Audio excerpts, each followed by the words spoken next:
Minimalists. I have a two-part question. One is, what criteria do you use to make new purchases? And the second question is, what is your opinion on upgrading things that you currently own to, something that you think would make you happier or something like that? Now, Ron, I want to get your thoughts on this, but here are some things. I'll just set it up like this because I have some definitive answers for this. Quite often, people will call in and they'll ask a rather esoteric question, and we have to try to work through it. But we've already written about this quite a bit. But here's the simple answer for the first part of Chris's question. How do you decide? How do you be more intentional with your purchases? There are 5 questions that Ryan and I ask before we buy something. And I'll go through those questions real quick. It's can I afford to part with this money? And so I think, can I afford the thing, right? Mm-hmm. It is a question. Obviously, if I have to put it on a credit card, I can't afford the thing.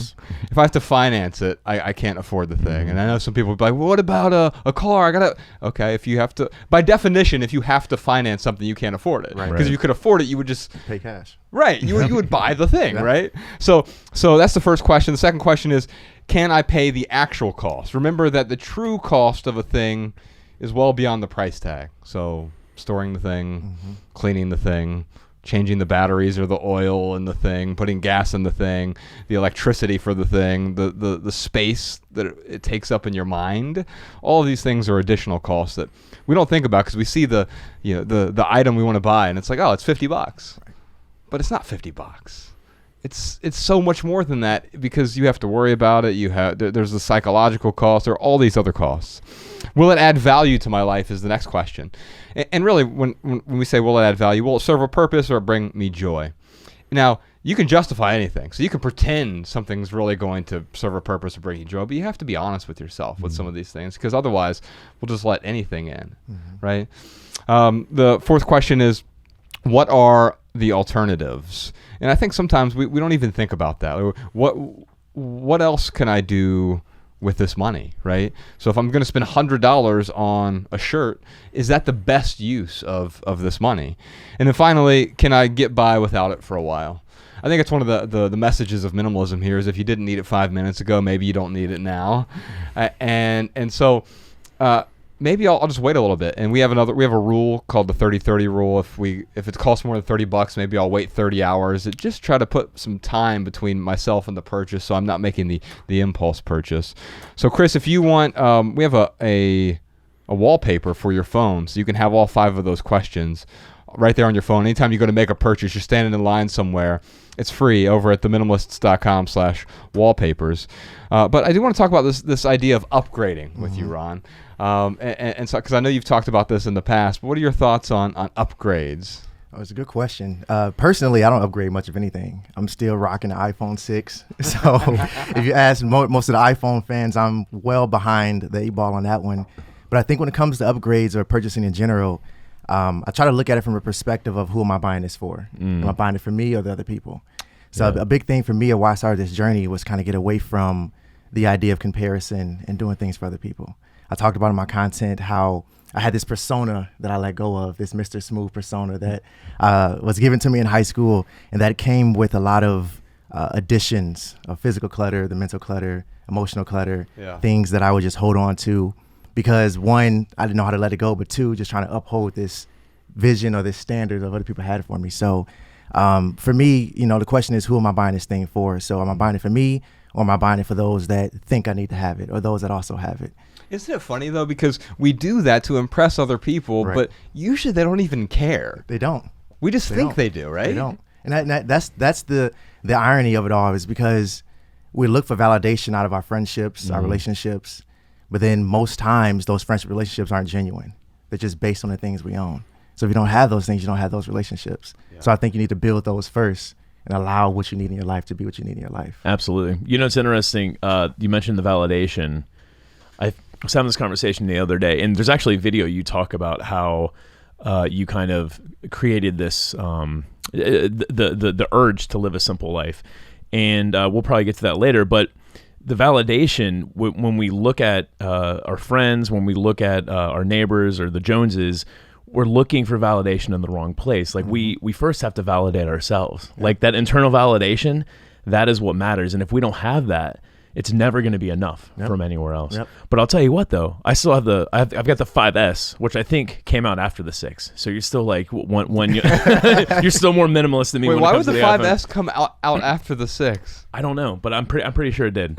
But anyway, I was using that 5S, and they saw me use it. They're like, "Oh, I love that you have that old iPhone." So if you hold on to it long enough, it actually becomes in vogue. If you have vintage, right? The Exactly. thing that everyone seeks after. Yeah. I think the other thing to add to that is we you talked about validation, and there's a piece of my content I talk about the reality check that simple living and decluttering gives us.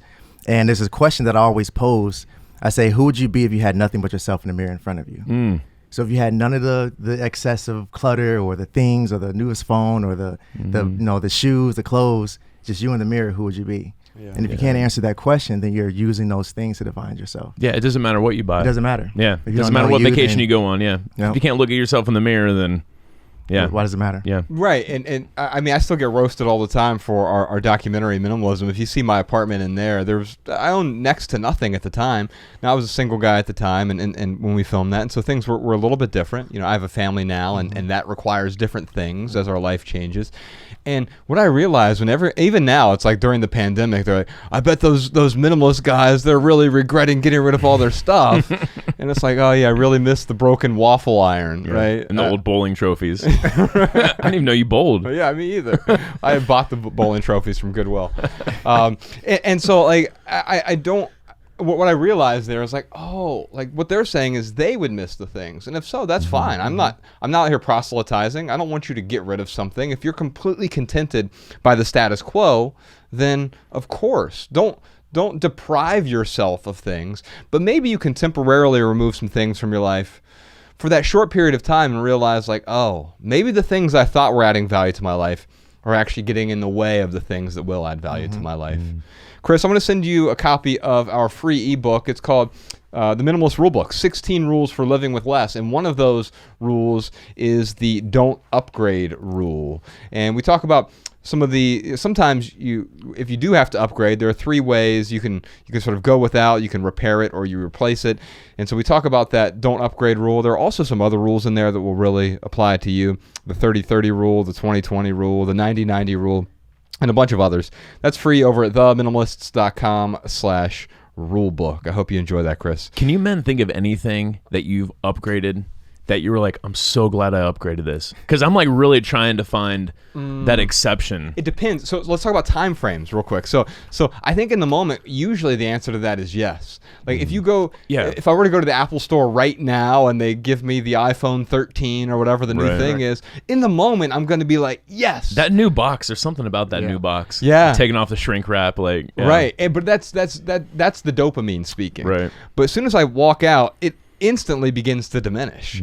And a day later, it might still be there, but it has been fleeting for an entire 24 hours. A month, 2 months, 6 months later, it's like, oh, I don't even care about this, right? Yeah. And then 2 years later, it's like, oh, this stupid old phone.